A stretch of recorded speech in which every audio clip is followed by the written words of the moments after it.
Big pass லைவ்ல Sandra மற்றும் பிரஜனை வந்து பிக் பாஸ் கன்ஃபெஷன் ரூம்ல கூப்பிட்ட உடனே வீட்டுக்குள்ள ஒரு பரபரப்பு. என்ன சீக்ரெட் டாஸ்கா அப்படின்ற மாதிரி, திரும்ப மீண்டுமா அப்படின்ற மாதிரி பல பேருக்கு பல கேள்விகள் வந்துச்சு. அது என்ன அப்படின்றதையும் பார்க்க போறோம். ஒரு பக்கம் ஸ்டூடெண்ட்ஸ் கிட்ட ஸ்கூல் பிடிச்சிருக்கா மற்றும் இது ஹாஸ்டல் பிடிச்சிருக்கான்ற பல கேள்விகளுக்கு நிறைய பேர் பார்வதியை பாராட்டின தருணங்கள்ல நம்மளால பார்க்க முடிஞ்சுச்சு. ஸோ அதுல பார்வதி கரெக்டா பண்ணியிருக்காங்களா இல்லையா அப்படின்றதையும் பார்த்துரும். இன்னொரு பக்கம் வியானா கிட்ட போய் கெஞ்சாத குறையா அமித் போய் பல விஷயங்கள் கேட்கிறாரு. அப்ப கூட அமித் கிட்ட ஷூவை பத்தி சொல்ல மாட்டாங்க வியானா. இது மூணுத்தையும் டீட்டெயிலா பார்த்துரும். வணக்கம் மக்களே, நேஷனல் உச்சில இருந்து உங்கள் மணிவண்ணன். சேனலுக்கு புதுசா இருந்தீங்கன்னா சப்ஸ்கிரைப் பண்ணிருங்க. வீடியோ பார்க்குற அனைவருமே மறக்காம லைக்கும் ஐப்பும் பண்ணிருங்க. ஓகே, ஸோ சில பேர் கமெண்ட்ஸில் நான் பார்த்துருந்தேன். ஸோ அரோராக்கு நீங்கள் ஹெவியாக சப்போர்ட் பண்ணுறீங்க, நீ ஒரு பெரிய சப்ஸ்கிரிப்ஷன் போல அப்படின்ற மாதிரி. வேணா நான் இன்ஸ்டாகிராம் பேஜ் தான் எடுத்து காட்டணும் போல, நான் உங்களுடைய சப்ஸ்கிரிப்ஷனா இல்லையா அப்படின்றது ஏன் இன்ஸ்டா அக்கௌண்ட் இன்னொரு ஃபோனில் எடுத்து காமிக்கிறேன், நீங்களே பார்த்து தெரிஞ்சுங்க சப்ஸ்கிரைபரா இல்லையான்னு. அப்போ உங்களுக்கு புரியும். ஒன்று.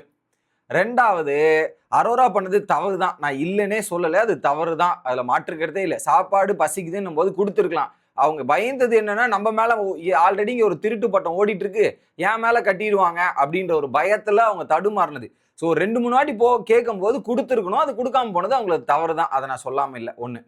அடுத்து லைவ் கண்டென்ட் போவோம்.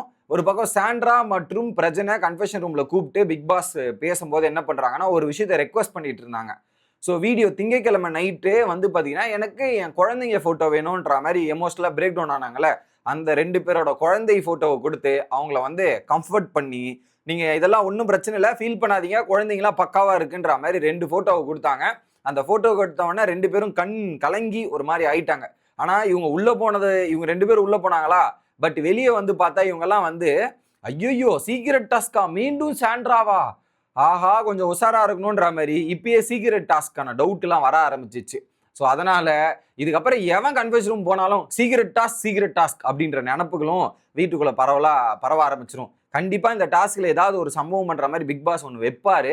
அது எப்படி சம்பவம் பண்ண போறாரு, எப்படி கன்வே பண்ண போறாருன்றத வெயிட் பண்ணி பார்க்கணும் மக்களே, வெயிட் பண்ணி பார்ப்போம். இது ஒரு பக்கம். அடுத்து வியானா அவர்கள் என்ன பண்றாங்க, அமித் வந்து சொல்றாரு, அமித் ஒரு ஷூ ஒரு வேற வெரைட்டில இருக்கு, இன்னொரு ஷூ வேற, 2 ஷூவுமே வேற ஷூவை போட்டிருக்காரு. மேனேஜ் பண்ணும், ஸ்கூலுக்கு கரெக்டா போகணுன்றதுக்காக போடணும். ஏன்னா ஸ்ட்ரிக்ட் ஆஃபீஸர்ல தர்மலிங்கம். அதை போட்டு வியானா கிட்ட ரெக்வஸ்ட் பண்றாரு, வியானாமா நீ ஷூவை கண்டுபிடிச்சு கொடு, உனக்கு ஏதாவது பண்ணி கொடுக்குறேன் தானே, எனக்கு முட்டை வேணும், சாப்பாடோட முட்டை கொடுங்க, நான் ஷூவை கண்டுபிடிச்சு தரேன்னு. திருடுறதே வியானா தான். அந்த பொண்ணுகிட்ட போய் பேசினா வந்து இல்ல சார், ஓகே இப்படி அப்படின்ற மாதிரி சொல்றாங்க. ஆனா வியானா அப்படி கேட்கறாரு, எனக்கு ஆல்ரெடி பிரச்சனை இருக்குமா, காலில் அடிபட்டிருக்கு, அந்த ஷூ போட்டு தான் நடக்கணும், இதெல்லாம் பண்ணக்கூடாதுன்னு இவர் ஒரு எக்ஸ்பிளனேஷன் இதெல்லாம் கொடுக்குறாரு. அவ்வளோ சொல்லியும் வியானா கடைசி வரையும் கொடுக்குற மனசே வரமாட்டேங்குது, கொடுக்கவே மாட்டேங்கிறாங்க. சரி அப்படின்ற மாதிரி இது ஒரு விஷயம் நடக்குது. அதுக்கப்புறம் என்ன பண்றாங்க, பிக் பாஸ் வந்து எல்லாரையும் ரிவ்யூ மீட்டிங் கூப்பிடுறாரு.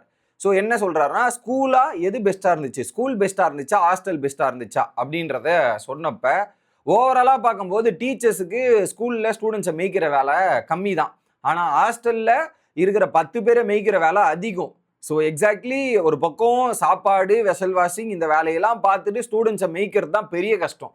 ஹாஸ்டல் வேலை தான் கஷ்டம். அது ஒரு பக்கம் எஃப்ஜேக்கும் சரி பார்வதிக்கும் சரி.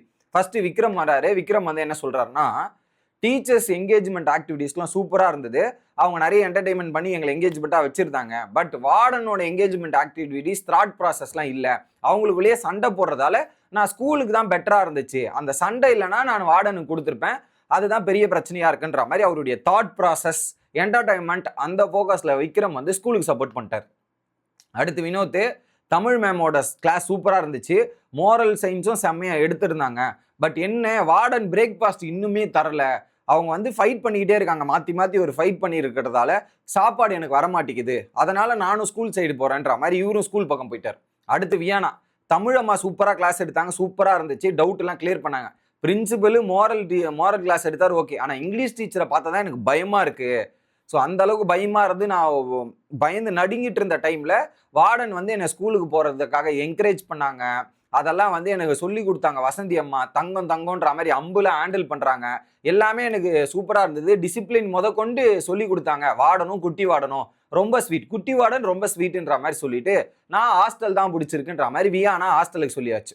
அடுத்து இது சபரி வராரு, தமிழ் பீரியட் கொஞ்சம் போராக போச்சு, கொஞ்சம் ஆக்டிவிட்டீஸும் ஜாலியாக என்கேஜ் பண்ணியிருக்கலாம், மோரல் டீச்சர் வந்து சூப்பராக வாங்கினாரு, வேலைலாம் செம்மையாக வாங்கினாரு அப்படின்றத சொல்லிட்டு, அதுக்கப்புறம் எங்க எல்லாத்தையும் ஹேண்டில் பண்ணது இவங்க தான். அது ரொம்ப கஷ்டமான வேலை.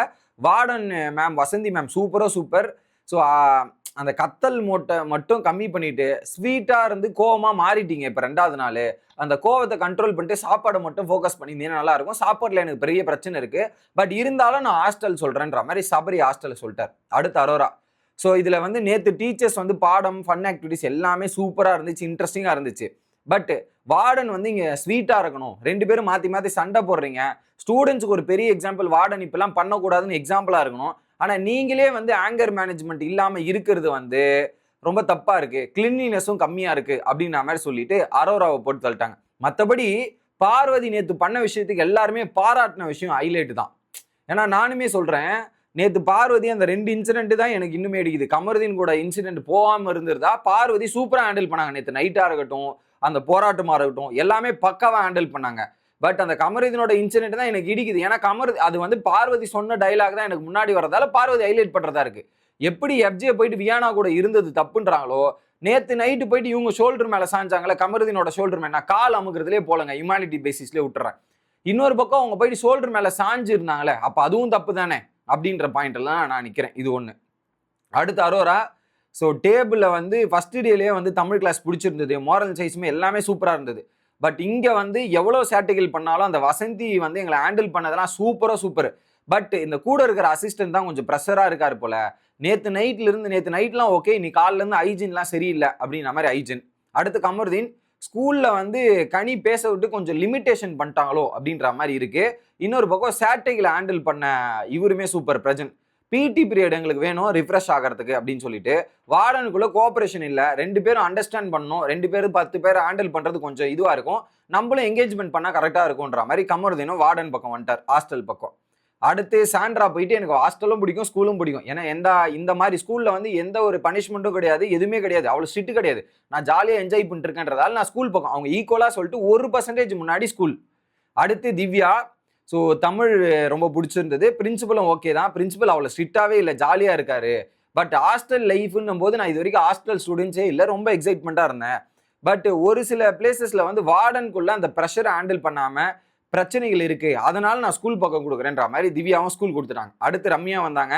திருக்குறளை வந்து ரம்யா பண்ணதுக்கு பிக் பாஸ் பாராட்டினாரு. அதுக்கப்புறம் வசந்தி மேடம் வந்து எங்களை ஹேண்டில் பண்ண விதம் எல்லாமே சூப்பரா இருந்துச்சு. பட் என்ன சாப்பாடும் கிளென்லினஸ் மட்டும் கொஞ்சம் இதுவா இருந்தது. தாண்டி ஸ்டூடெண்ட்டை கால் அமுக்க சொன்னாங்க, அது எனக்கு தப்பா தெரிஞ்சுது அப்படின்றதையும் சொல்றாங்க. அதை நான் கேரக்டரை விட்டு வெளியே வந்து பண்ணேன்னு சொல்றாரு. 24 மணி நேரம் டாஸ்க், அது கேரக்டரை விட்டு வெளியே வந்து பண்ணக்கூடாது கமருதீன் அப்படின்றதான் பாயிண்ட். உடனே பார்வதி பாக்குறவங்களுக்கு புரிஞ்சுக்கும், நீ ஏன் எக்ஸ்பிளைன் பண்றேன்ற மாதிரி சொல்லி முடிச்சிட்டாங்க. நானும் ஸ்டூடெண்ட்ஸ் மேலதான் இருப்பேன்ற மாதிரி ரம்யா சொல்லிட்டாங்க. கிட்டத்தட்ட 10 பேர்ல 7 பேர் ஸ்கூல் நல்லா இருந்தது. ஸோ 3 பேர் வந்து வார்டன் நல்லா இருந்தது. வியானா, சபரி மற்றும் கமருதீன் ஹாஸ்டல் நல்லா இருந்ததுதான். இதுதான் ரிசல்ட்டு. பிக் பாஸ் இந்த தப்புகளாக திருத்தி அதுக்கப்புறம் நகர்ந்து போங்க அப்படின்ற ஒரு அனௌன்ஸ்மெண்ட்டுமே பிக் பாஸ் கொடுத்துட்டார். இதுக்கப்புறம் எஃப்ஜேவும் பார்வதியும் தனியாக போய் டிஸ்கஷன் பண்ணி அவங்களுக்குள்ள ஒரு ஒற்றுமையை எடுத்துட்டு வரதுக்கான முயற்சி பண்ணாங்க. ஸோ டீச்சர்ஸை விட வார்டனுக்கு வேலை அதிகம், மெயின்டைன் பண்ணுறது அதிகம், அதுதான் கஷ்டம்.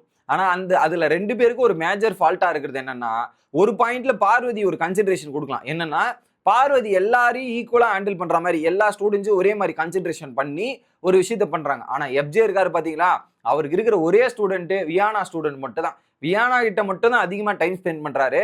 தங்கம்ன்றது எல்லாரையுமே கூப்பிடுறாரு. நான் வியானாவை மட்டும் கூப்பிடுறாருன்னு நினைச்சேன், எல்லாருமே தங்கம் தான் கூப்பிடுறாரு, அதுல மாற்றுக்கிறதுல. பட் பார்வதியா எஃப்ஜேவான்னு கம்பேர் பண்ணும்போது கொடுக்கப்பட்ட வேலையை கரெக்டா எல்லாரையும் ஹேண்டில் பண்றதுல பார்வதி நல்லாவே ஹேண்டில் பண்ணாங்க. பட் அந்த ஒரு மேட்ரு தான். ஸோ எஃப்ஜேக்கும் இவங்களுக்கும் இருக்கிறது, வியானா பக்கம் இவர் போறது, இவங்க போயிட்டு கமருதீன் பக்கம் போறது தான் இவங்களோட ரோலுக்கே ஒரு பெரிய பிரச்சனையா இருக்கு அப்படின்றத சொல்லி வீடியோ முடிக்கிறேன். Bye guys.